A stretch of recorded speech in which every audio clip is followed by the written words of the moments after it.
Janice Sebial, who was only 17 years old when this case occurred, lived a rather bleak life.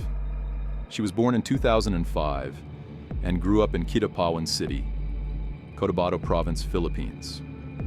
There, she lived with her parents and her 3 siblings in difficult financial circumstances. At the time, her mother worked as a housemaid, while her father did not have a stable job. Their family life was far from harmonious, as Janice frequently witnessed arguments between her parents from a young age. Eventually, her parents divorced, abandoning their children, including Janice, who was still very young at the time. From the age of 5, Janice's life was filled with hardships as she was left to fend for herself. Neighbors in the area took pity on her and took turns caring for her. She often moved from place to place, living with different guardians. Despite her difficult background, Janice grew into a tough and brave child. In 2013, at the age of 8, she gathered the courage to travel to one of the larger cities, Davao City, which was about a 2.5-hour bus ride away. She left without a clear destination, simply following her thoughts. After arriving in Davao City, she wandered aimlessly until she reached the port. At the port, Janice saw many people boarding a passenger ship, and on impulse, she followed them onto the vessel. While on board, a woman noticed Janice, who seemed confused, as she was alone. The woman, feeling sorry for the young girl, approached her. When asked where her parents were, Janice's response surprised the woman, as she admitted to traveling alone. When asked about her destination, Janice remained silent, as she had no real purpose. Moved by Janice's situation, the woman took her to her home and shared her photo on Facebook, hoping that a relative would recognize her. However, after a week, no one came forward to claim her. Finally, the woman took Janice to an orphanage in her hometown of Kidapawan. Since 2013, Janice had lived and been cared for in that orphanage. During her time there, she was also enrolled in school. A few years later, as Janice entered her teenage years and started high school, her daily needs increased. She decided to work as a housemaid and babysitter for her employer. However, after more than a year, her employer had to let her go due to financial constraints. In 2021, Janice began searching for a new employer. Even though she was no longer employed by her former employer, Janice was still invited to family gatherings, where she met the Magat family. At one such event, Janice was introduced to Grizzle Gwyn Magat, one of her employer's cousins. Since both were girls and close in age, they quickly became friends. Janice began sharing her sad life story, even claiming to be an orphan, though both her parents were still alive. She said this because, since childhood, she had neither seen nor heard from her parents again. Hearing Janice's story, Gwyn felt deep sympathy for her, as Janice's life was drastically different from her own, which could be described as nearly perfect. Gwyn lived with both of her parents and her brother, Grisvel Louis Magat, who was known as Boboy within the family. They resided in a neighborhood in Barangay Bangontapay, Melang City, Cotabato Province. Their family was known as modest, yet financially stable. Gwyn's father worked as a teacher at a local high school, while her mother was the principal of a nearby elementary school. Due to their parents' excellent educational backgrounds, Gwyn and Boboy were raised with love and care and received a good education from a young age. Their parents placed a strong emphasis on education, and as a result, they grew up to be kind, loving, and intelligent children. Their achievements were recognized several times, such as being top students and model students at their school. In addition, the family often went on vacations together during the holidays to maintain a close and harmonious bond. This is evident from the family photos, which show them looking happy and relaxed, without any sense of pretense. Outside of the house, Gwyn and Beauboy often played together, sharing the same group of friends, as Gwyn would often invite Beauboy to join her friends, and vice versa. From a young age, Gwyn aspired to work in a hospital. At the time, she had just started studying nursing at the University of Southern Mindanao. Meanwhile, Beauboy, who dreamed of becoming a lawyer, was in 10th grade at a local high school. This was the harmonious background of their family before a major change occurred when someone new entered their lives, bringing challenges for the family. After Gwyn and Janice became close friends, Janice frequently shared stories of her challenging life since childhood. This made Gwyn feel sad and sympathetic. Feeling comfortable with Janice, Gwyn began inviting her over more often, even for sleepovers at her house. Gwyn's parents warmly welcomed Janice and treated her with kindness. Janice, who was known for being friendly, quickly became close with Gwyn's humble family. After a month of their friendship, in June 2021, Gwyn, out of sympathy and happiness for Janice, who claimed to be all alone, finally invited Janice to live with her. Janice was overjoyed by the offer and immediately accepted, even promising to help with household chores every day. However, Gwyn had not yet asked for her parents' permission. When she eventually told them, her parents initially declined politely, explaining that adopting someone required careful consideration. Nevertheless, they offered to help Janice as much as they could. But because Gwyn and Beauboy kept pleading and seeing how close Janice had become with the family, Gwyn's parents eventually agreed to let Janice live with them. This made Gwyn and Beauboy very happy. From that point on, Janice began living with them and was given the same care and attention as a biological child. Since Janice had dropped out of school, she was immediately enrolled in a local high school. She was treated like their own child, driven to school, given pocket money, and always treated kindly. Initially, Janice tried to repay the family's kindness by helping with household chores, doing laundry, and cooking, all on her own initiative, without being asked. Janice's presence brought joy to everyone, especially Gwyn, who was thrilled to finally have a younger sister and a confidant. Beauboy was equally happy, going as far as giving up his bedroom for Janice, who had previously been sharing a small single bed with Gwyn. Beauboy even slept on the sofa without complaining, feeling that as a boy, he should be the one to sacrifice. Their happiness didn't stop there.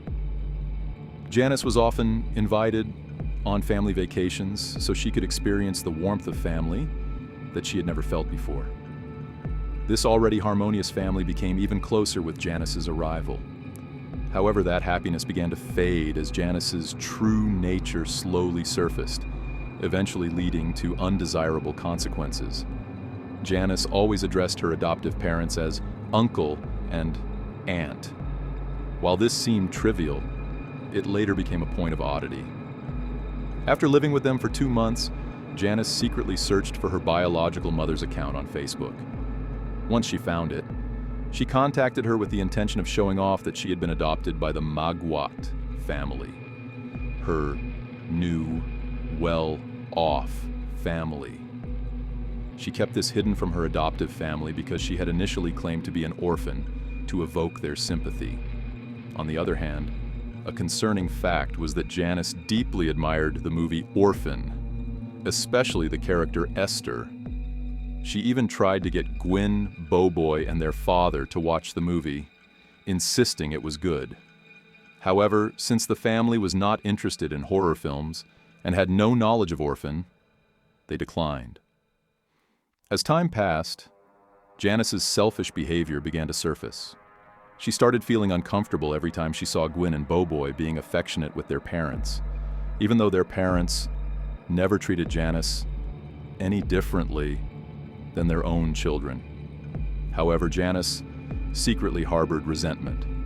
Additionally, Janice began paying close attention to household routines, including the fact that Gwen's father often kept large sums of money in the drawer of his room. One day, while the house was empty, both parents were at work, and Gwen and Boboy were at school, Janice boldly entered Gwen's father's room and took all the money from the drawer, amounting to 10,000 pesos, or about 2.7 million rupiah. She hid the money. That evening, when everyone was home, Gwen's parents began to worry because the money in the drawer was missing. At first, they did not suspect any of the children, including Janice.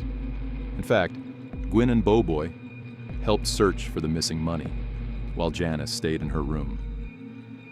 As the money remained missing, everyone in the house grew confused. There had never been a case of missing money in the house before, even though Gwen's father had been storing money in the drawer for years. Out of desperation, they began searching each room. However, when they checked Janice's room, Gwen's father was shocked to find the money in Janice's bag. Janice eventually confessed, and this revelation stunned the entire family, who never expected her to take the money. Despite this, Janice was not scolded, but was instead given advice. Gwen's parents believed that Janice wasn't inherently bad or malicious, and they attributed her actions to the lack of proper upbringing in her past. They felt it was their duty to educate her so that she would not repeat the same mistake. Furthermore, Gwen and Boboy went to their parents to beg for Janice's forgiveness, and in the end, she was forgiven. After the incident, Gwen's father said to Janice, "Janice, if you need anything, don't take it without asking. You don't need to do that. Just ask, and we'll give you whatever you need." Hearing these words, Janice cried, seemingly regretting her actions. As she cried, Gwen, Boboy, and their parents all hugged Janice, ensuring she wouldn't feel guilty. This experience left Janice amazed and touched by the kindness of her adoptive parents. However, over time, she began to see Gwen and Boboy as her rivals for their parents' attention.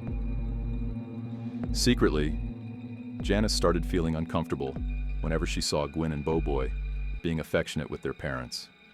Janice's discomfort eventually grew into a plan to get rid of Gwen and Boboy, so she could have their parents' full attention. The troubling part was that this plan wasn't just in her mind. She began plotting it. At first, Janice struggled to figure out how to carry it out. But then she remembered an old friend who now worked as a caretaker at a local church. On December 1st, 2021, Janice contacted her friend via Facebook and shared that she had been adopted by the wealthy Magat family. Janice then suggested a plan to her friend to rob the Magat family's house, tempting her friend with the promise that the robbery would make them rich overnight.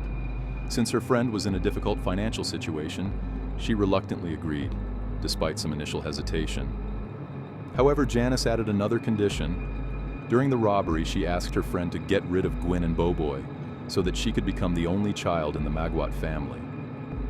For the sake of money, her friend reluctantly agreed. They began planning and waited for the right moment to carry out the scheme, when the house would be empty, without Gwen's parents, so they could execute the plan smoothly.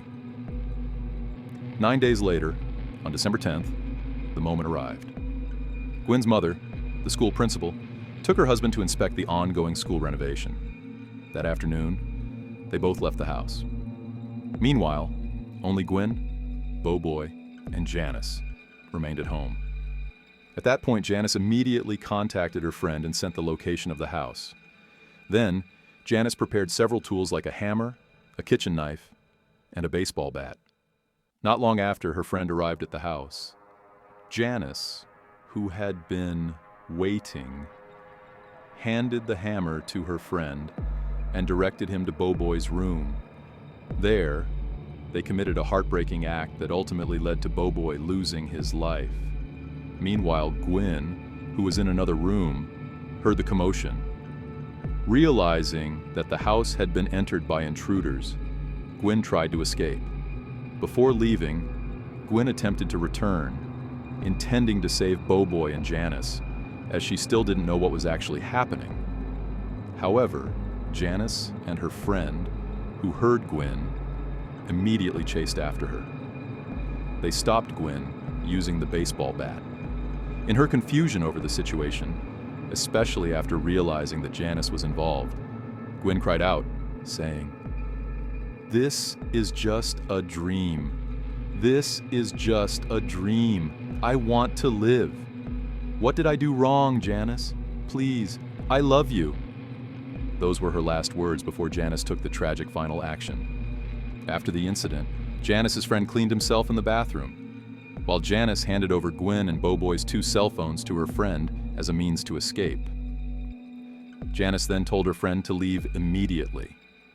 Afterward, Janice attempted to call Gwen's father, but the call went unanswered at first. She then called Gwen's mother, but that call also went unanswered. Finally, Janice sent a message to Gwen's mother, this time addressing her differently with the word "Mama, please," even though she usually referred to Gwen's parents as uncle and aunt. Shortly after, Gwen's father returned the call. Pretending to panic, Janice urged him to come home immediately, claiming that their house had been robbed. Gwen's father sensed something strange, as Janice had never called him Papa before. But in his panic, he and his wife rushed home. Before Gwen's parents arrived, Janice updated her Facebook status, as if calling for help, stating that her house had been attacked and that she was hiding to save herself. Noticing red stains in her hair, Janice quickly showered before her parents arrived. When they got home, Gwen's father found the front door locked. He called out for his children, including Janice, but no one answered. Growing more panicked, he broke the door open and entered the now chaotic house. When he entered Boboy's room, he was shocked to see Boboy, lifeless, on the bed, with red stains around him. He screamed for Janice and Gwen, and soon after, he found Gwen also lying on the floor in the same condition. Not seeing Janice yet, Gwen's father continued searching and calling her name. Suddenly, Janice came downstairs with wet hair. At first, Gwen's father didn't pay much attention to her hair, but when he smelled the fresh scent of shampoo, he asked why Janice had just taken a shower. Janice replied that after the house was attacked, she showered to calm herself down. That's when Gwen's father started to feel something was off. How could Janice calmly shower and use shampoo while Boboy and Gwen were in that state? Shortly afterward, the police arrived at the house. Janice, who was considered the only surviving victim, began telling her fabricated version of the events, claiming that 3 men had broken into the house, killed Gwen and Boboy, while she managed to survive by hiding under the bed in an upstairs room. And so began Janice's initial confession, where she was first seen as the sole survivor of the tragic incident. However, this was just the beginning before everything was uncovered. As the police team, assisted by experienced detectives, began investigating the case, more and more inconsistencies started to emerge. First, after examining the house, which was the crime scene, it became evident that the only things stolen in this robbery were Gwen and Boboy's 2 cell phones, while nothing else was missing. Second, after the autopsy of Gwen and Boboy, it was found that their bodies had multiple injuries, especially Gwen's, which had around 51 wounds. This led the police to doubt whether this was truly a robbery, as robbers usually only subdue victims to make their crime easier, not out of personal revenge. However, the condition of Gwen and Boboy's bodies clearly pointed to a different motive, namely the perpetrator's personal vendetta. Meanwhile, Janice, as the sole survivor, didn't have a single injury. This made the police begin to suspect that Janice might have been involved, The police then started gathering information about Janice from her adoptive parents. Her father recalled some oddities, especially when he first met Janice after the incident. Janice's hair was wet, and her claim that she had just showered to calm herself down didn't make sense, particularly because her hair wasn't just wet. It smelled freshly washed with shampoo. Another strange detail was Janice addressing her adoptive father as Papa and her adoptive mother as Mama during the event, even though she had never called them that before. From these inconsistencies, the police became increasingly convinced that Janice was the perpetrator. The case soon gained national attention, and the public rallied behind the hashtag Justice for Magward's Siblings, which quickly went viral. Netizens began digging into Janice's background and discovered that she wasn't an orphan. Her parents were still alive, and she had even previously flaunted her life with the Magward family as her new family on Facebook. Thanks to the police investigation and online sleuthing, Janice was eventually arrested. Several pieces of evidence found at the crime scene, such as the hammer, baseball bat, and kitchen knife, all had her fingerprints on them. Strands of her hair were also found at the location. Once all the evidence pointed to her, Janice could no longer deny her involvement and confess to everything. She also admitted that the crime was carried out with the help of a male friend who worked as a church caretaker. Janice confessed that she committed these acts because she wanted to be the only child in her adoptive family and receive all of their attention. She also revealed that she was inspired by the character Esther from the movie Orphan, which was her favorite film. This revelation sent chills through many, as the plot of Orphan was eerily similar to Janice's actions toward her adoptive family. Even her adoptive father admitted that a few months before the incident, Janice had invited them to watch Orphan, calling it her favorite movie. It turned out that the movie wasn't just her favorite, it also served as her inspiration. In the end, after her male accomplice was also arrested, both of them underwent a lengthy investigation and trial. Eventually, Janice and her accomplice were sentenced to 32 years in prison, meaning they would be eligible for release in 2056, if they were still alive. However, this sentence sparked protests from Gwen's parents, who felt it was too lenient. They argued that the perpetrators could be free by age 50, while their two children would never return. Nevertheless, they had to respect the judge's decision. This is a deeply tragic and horrifying story, especially since the perpetrator was capable of committing such acts against a family that had given her everything. Even after being caught stealing money, Janice had been forgiven. This is a true example of the saying, biting the hand that feeds you. But no matter what, may we all learn a valuable lesson from this case and use it as a moment for reflection.